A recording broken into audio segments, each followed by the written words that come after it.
बिस्मिल्लाहिर्रहमानिर्रहीम। खालिद अज़ीज़ आपकी खिदमत में एक नई रेसिपी लेकर हाज़िर है। तो आज हम बना रहे हैं देगी कौरमा गोश्त की रेसिपी। छोटी मोटी कुकिंग हम घर पे करते रहते हैं, लेकिन अगर बड़ी दावत के लिए हमें गोश्त या कोई भी चीज़ बनानी हो तो हम कैसे बनाते हैं, क्या क्या चीज़ें और किस तरीके से डाली जाती हैं, ये सारी आपको दिखाएंगे आगे चल के। तो वीडियो के साथ जुड़े रहें और वीडियो को आखिर तक देखें। तो देगचा चूल्हे पर रख दिया है, इसमें शामिल करेंगे 1 किलो घी फिक्स। याद रहे आपने चीज़ें नोट करनी है साथ साथ। 6 किलो गोश्त के लिए 1 किलो घी जो है वो देगचे में शामिल किया जाएगा। तो हमने शामिल कर दिए बारीक से मीडियम कटे हुए ये 1.5 किलो प्याज।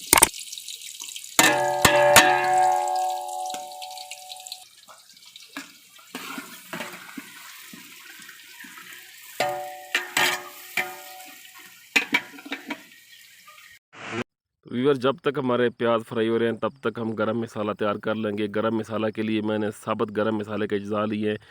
1 जायफल, 1 बड़ी इलायची काली और ज़ीरा है थोड़ा सा, थोड़ी सी दालचीनी और कुछ 4-5 दाने लौंग के हैं। उसके अलावा काली मिर्च शामिल की है। उसके अलावा जो है खुश्क धनिया ये शामिल कर लेंगे और तकरीबन 1 चम्मच के लगभग जो है देसी अजवाइन हम शामिल कर लेंगे। और इन चीज़ों को ड्राई रोस्ट करने के बाद जो है इनको ग्राइंड कर लेंगे अच्छे तरीके से। और घर का जो तैयार शुदा गरम मसाला है उसका कोई निमल बदल नहीं है। कोशिश किया करें अपने घर पे गरम मसाला खुद तैयार किया करें। तो गरम मसाला हमारा तैयार हो चुका है। लहसुन अदरक का पेस्ट शामिल कर लेंगे। तकरीबन जो है ये 4 से 5 चम्मच खाने वाले चम्मच जो हैं वो शामिल किए हैं। तो लहसुन अदरक हमने शामिल कर दिया है। इसकी थोड़ी सी भुनाई होने के बाद 1 कप पानी का शामिल कर लेंगे ताकि प्याज जो है जल्दी नरम हो जाए।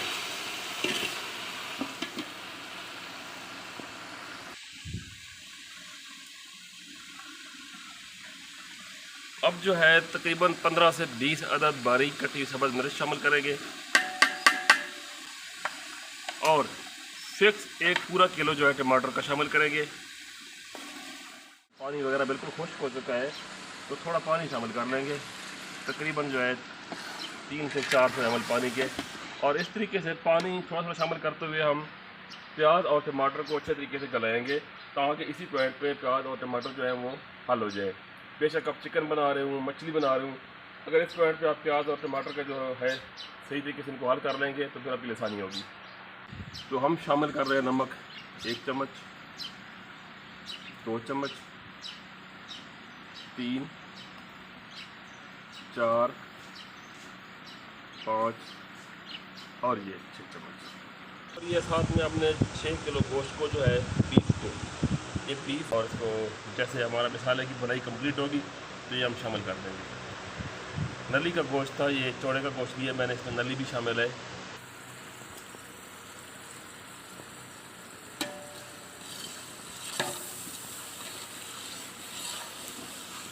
तो अब इसमें जो है गोश्त शामिल कर देंगे। बिस्मिल्लाह।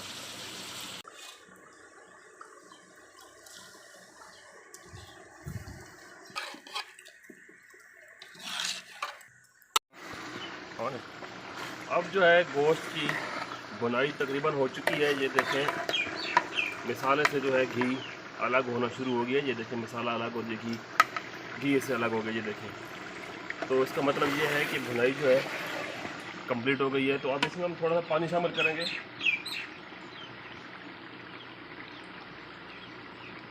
थोड़ा सा पानी शामिल करेंगे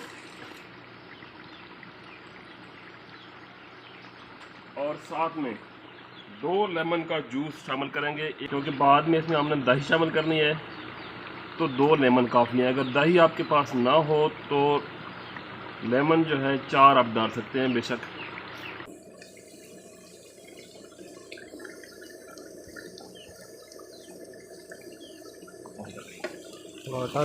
और अब इसमें शामिल करेंगे दही।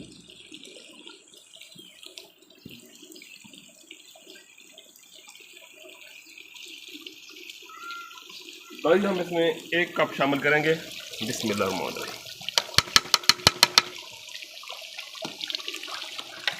तो बिस्मिल्लाहिर्रहमानिर्रहीम।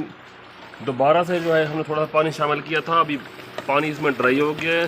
घी जो है अलग होना शुरू हो चुका है। तो इस पॉइंट पे जो है हम मसाले शामिल करेंगे। तो इसके लिए आप कोई भी कौरमा मसाला अपने घर का बना हुआ हो या किसी भी ब्रांड का जो है आप इस्तेमाल करें, वो एक पूरा पैकेट शामिल करेंगे। 6 किलो गोश्त के साथ कौरमा मसाले का एक पूरा पैकेट जाने देंगे। और जो साबित मसाले और धनिया, काली मिर्च वगैरह हमने पिसाई की थी मशीन में, अब इसको शामिल कर देंगे।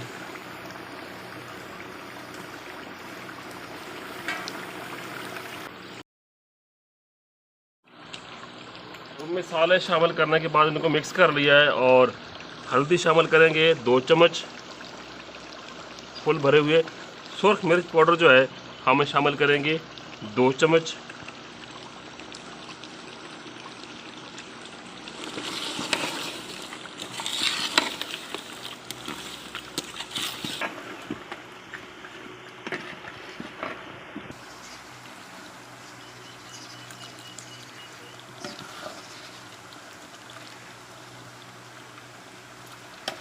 तो मसाले डालने के बाद, इसकी थोड़ी सी बनाई करने के बाद, इसमें शामिल कर लेंगे तकरीबन 3 से 4 लीटर पानी के।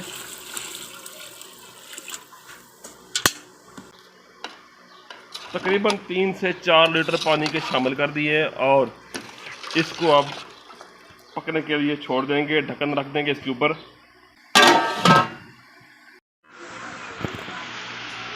अब गोश्त में पानी शामिल किए तकरीबन आधा घंटा गुजर चुका है। तो अब हम दोधी तैयार करेंगे। दोधी किस तरीके से बनती है और देग का भी, तो तकरीबन हम 5 चम्मच शामिल कर रहे हैं, वरना फी किलो के साथ 1 चम्मच तक आप शामिल कर सकते हैं। मतलब कि 1 चम्मच 1 किलो के साथ आप गंदम का आटा घोल के वो शामिल कर सकते हैं, लेकिन हमने 1 चम्मच कम शामिल किया है। इसको अच्छे तरीके से घोल लेंगे। जब गुठलियाँ वगैरह ख़त्म हो जाए और अच्छे तरीके से घुल जाए, तो फिर हम किस पॉइंट पे शामिल करेंगे वो आप आगे चल के देखेंगे। इस पॉइंट पे जो है दोधी हम शामिल करने लगे हैं। शामिल करके और चम्मच को हिला लेंगे। गोश्त जो है तकरीबन हमारा गल चुका है। बस 10 से 15 मिनट इसको और पकाएंगे तो ये गोश्त रेडी हो जाएगा। और ये ख़ास ट्रिक है, देगे वगैरह पकाते हैं वो ये शामिल करते हैं, और ये ख़ास एक उनकी ट्रिक है। तो अल्हम्दुलिल्लाह हमारा देगी गोश्त जो है बहुत ही मज़े का और बहुत ही टेस्टी बनकर तैयार हुआ है।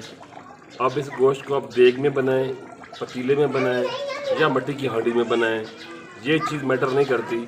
लेकिन अगर आप मसाले मतवाज़न डालें और चीज़ को अच्छे तरीके से पकाएं और टमाटर, प्याज वगैरह जो हर चीज़ अपनी एक लिमिट की डालें, तो बहुत ही मज़े का और बहुत ही टेस्टी सालन बनता है। तो सालन हमारा तैयार हो चुका है। अभी आपको डिश आउट करके दिखाते हैं कि ये कैसा बना है। माशाल्लाह ग्रेवी जो है ज़बरदस्त गाढ़ी बन गई है। और इसमें 2 मज़े हैं, एक वो कौरमे का और एक जो है निहारी का। निहारी का मज़ा इसमें इसलिए कि इसमें हम गंदम का आटा शामिल करते हैं। अब आखिर पे बारीक कटी हुई सब्ज़ मिर्च थोड़ी सी शामिल कर देंगे ऊपर। और ये रेसिपी अगर आपने फुल देख ली है तो इसकी जो इंग्रेडिएंट्स हैं आप उनको डबल कर लें तो आप पूरी एक देग जो है वो बआसानी बना सकते हैं। तो मैं उम्मीद करता हूँ कि हमारी आज की देगी कौरमा गोश्त की जो रेसिपी है वो आपको अच्छी लगी होगी, पसंद आई होगी। तो इंशाल्लाह ताला अगले वीडियो में फिर मिलेंगे। तब तक चाहूँगा इजाज़त इस दुआ के साथ कि आप लोग जहाँ रहे खुश रहे, अल्लाह पाक आप लोगों को हामी और नासिर हो और कोई दुख दर्द आप लोगों तक ना पहुँचे। और अगर वीडियो अच्छी लगी तो वीडियो को लाइक और शेयर लाजमी कीजिएगा। अगर चैनल पे नए हैं तो चैनल को सब्सक्राइब लाजमी कीजिएगा। ये आपकी तरफ से एक सपोर्ट होती है, एक हमारे लिए नाम होता है। तो अल्लाह हाफिज़।